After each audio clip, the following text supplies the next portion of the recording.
This is actually so insane. I get it. Not a lot of people like Blake Lively, but to blatantly disrespect her boundaries over and over and over again, and to think that you would have gotten away with it is insane.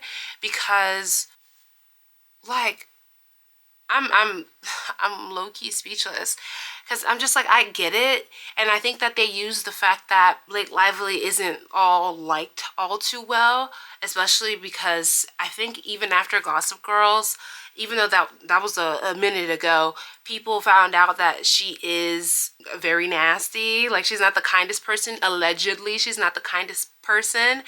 And so it was very easy to run with this narrative, especially after that interview with the woman and her congratulating her on her pregnancy, and then Blake Lively getting back at her and be like, well, congratulations on your bump, even though it was just that lady's stomach. Hey guys, welcome back to my channel, and if you didn't already know, act like you know, because it's that as so let's hop right into this video. So today we're going to be reacting to Blake Lively's shocking lawsuit, wild text messages exposed Diddy, everything you need to know, by Murad Morelli. So before we hop in, you already know what to do. Don't forget to like, comment, share, and subscribe. And without further ado, let's just hop right into this video. Guys, this Blake Lively stuff is pure madness. It broke last night, December 21st. Yes. She basically is suing Justin Baldoni, somebody that basically worked on the film with her, the latest one, and it's a horrific lawsuit. PR text messages have been exposed as well. We got to get into this. Everything you guys need to know in less than 10 minutes. You guys are smart, daily and consistent content. Let's get into this lawsuit because it definitely is taking over the internet. This is messy. If we park the P. Diddy Jay-Z stuff to a side for just 1 second, but Blake Lively has declared legal war on her former It Ends With Us co-star director Justin Baldoni, laying out her allegations of SA and what she claims is a coordinated effort to destroy her reputation. But Baldoni's team has fired back, calling the allegations a false attempt to rehab her reputation. According to the lawsuit obtained by TMZ, things got so bad during filming, there was an all-hands-on-deck meeting to address what she claims was the hostile work environment. Ryan Reynolds, Blake's husband, was also among the attendees. The lawsuit lists the demands that were addressed. She says because of Baldoni's conduct, amongst these demands, no more showing of nude videos or images of women to Blake, no more mention of Baldoni's alleged previous addiction to porn, no more discussions about conquests in regards to sex in front of Blake and others, and no further mention of the cast and crew's private parts. Oh my goodness. Okay, so I had seen a TikTok video discussing this a bit further, but one thing I think we should all keep in mind while hearing this is that she had been reporting stuff on set, and they've had multiple meetings, and these meetings have been written down. So this isn't like out of nowhere, and to say that she has no validity, like this, her case is like flat, there's no evidence. No, they've literally had multiple meetings on set stating, you know, or at least recording these incidents and having these meetings, and her own husband attending these meetings as well. So people were notified of things that were going on, or allegedly going on, I should say, because I was not there. So allegedly going on, and I guess it makes more sense about how Blake Lively kind of rolled out with the promotions of the film, how she was acting in her interviews, maybe out of frustration. That woman, though, that was interviewing her, and she was like, yeah, what about your big bump or your bump or whatever, didn't deserve that still. Even if you were, you know, lashing out because of what you were going through on set, that interviewer did not deserve that. But to get back on topic, this makes a lot more sense, because I thought it was just out of nowhere and she was just, you know, being a privileged butthole. But no more inquiries about Blake's weight and no further mentions of Blake's dead father. There's also a demand that there be no more camera there be no more adding of intimate scenes on camera by climaxing as well.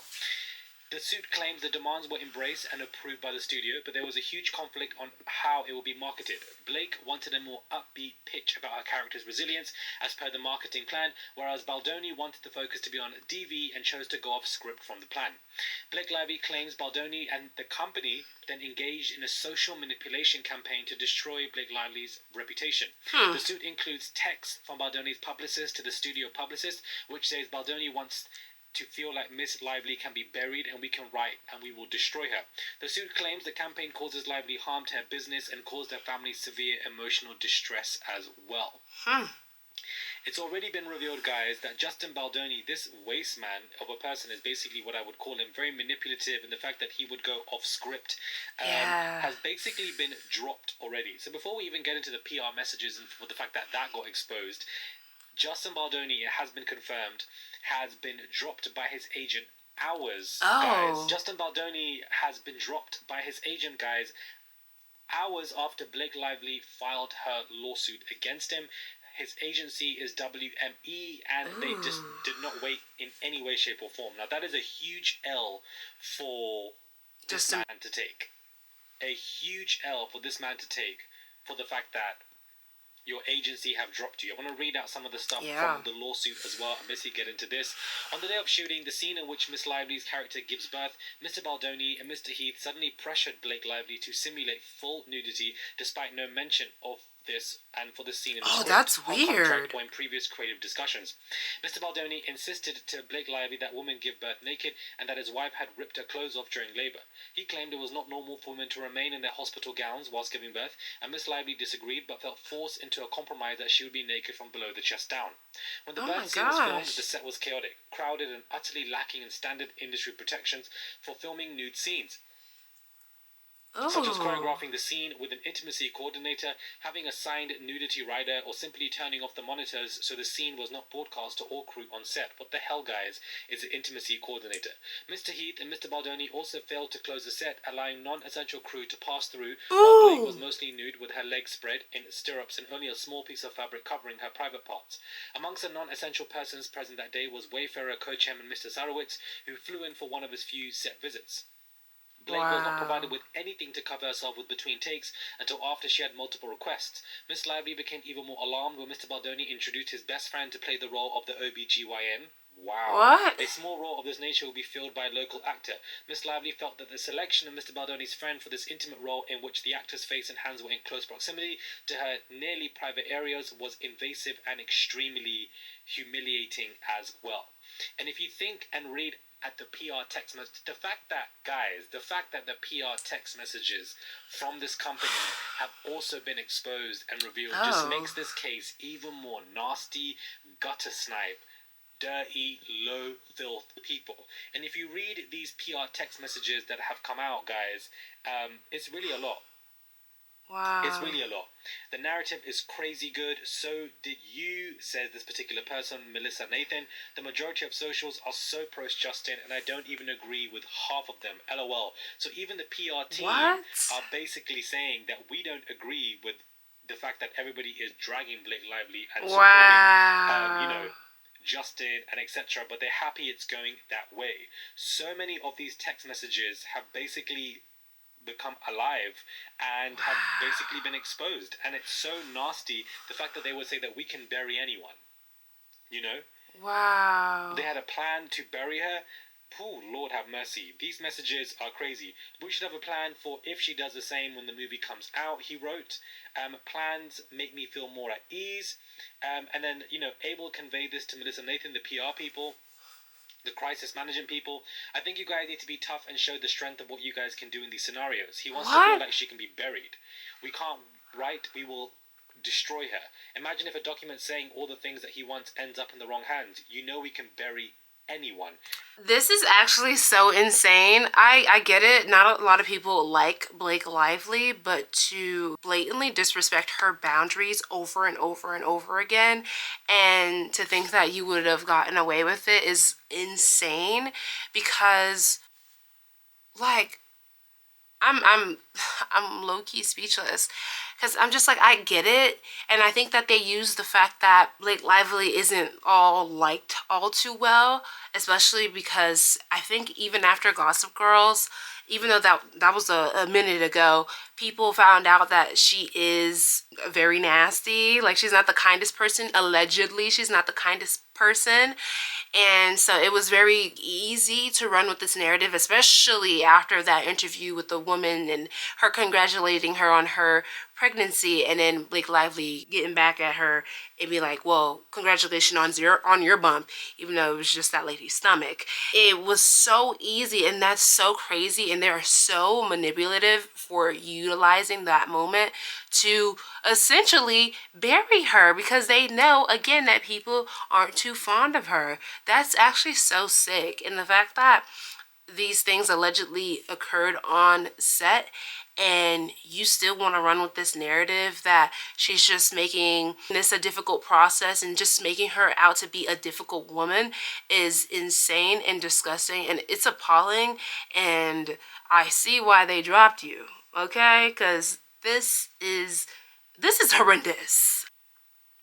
Is basically what they're saying. As per the report, Melissa Nathan then floated proposals to hire contractors to dominate social media through full social media account takedowns by starting threads and theories, and how all of this will most importantly be untraceable. Now, that in itself is hilarious to me, that this will be untraceable when it's been traceable, and I'm speaking about it right now to you. So this lawsuit, of course, details so many levels of sexual harassment that Blake Lively feels Justin Baldoni and his team have done, and for the fact that his PR company that were basically planning this agenda to bury Blake Lively has been exposed in all of these text messages on top, helps to add credence and credibility to Blake Lively's lawsuit, which is why Justin Baldoni has been dropped from his agency WME within 24 hours. It's a harrowing case, but it really gives you an understanding about how the people, perhaps it could be Rock Nation, Alex Spiro, Diddy, and what Diddy's campaigns and companies that he used to work for, Clive Davis, all of these people, and how they use PR companies, crisis management, to bury people and bring up stories, which is why people like Diddy got away with so much for such a long time. I'm gonna stop the video right here. So honestly, it started to make my neck hurt a little bit, okay? Because I didn't know the extent of what she was experiencing, but now that we have, a better view of this is disgusting, and definitely he should be held accountable for this, because what type of, like, you're a whole adult. You're not some child. You're not, you know what I mean? You know well into, I think he's like 30 or 40 now or something like that. You definitely know when you are crossing someone's boundary. You definitely know when you are taking things entirely too far and making people uncomfortable, because it'll show on people's face. It'll show in their body language. So don't even try to play stupid, because you're grown and you definitely know what part you played in this. So yeah, wow, this is so disturbing. Let me know what you guys thought about this video down below. Don't forget to like, comment, share, and subscribe. And as usual, I will put the link to the rest of the video down below. So yeah, I will see you guys in the next one. Bye!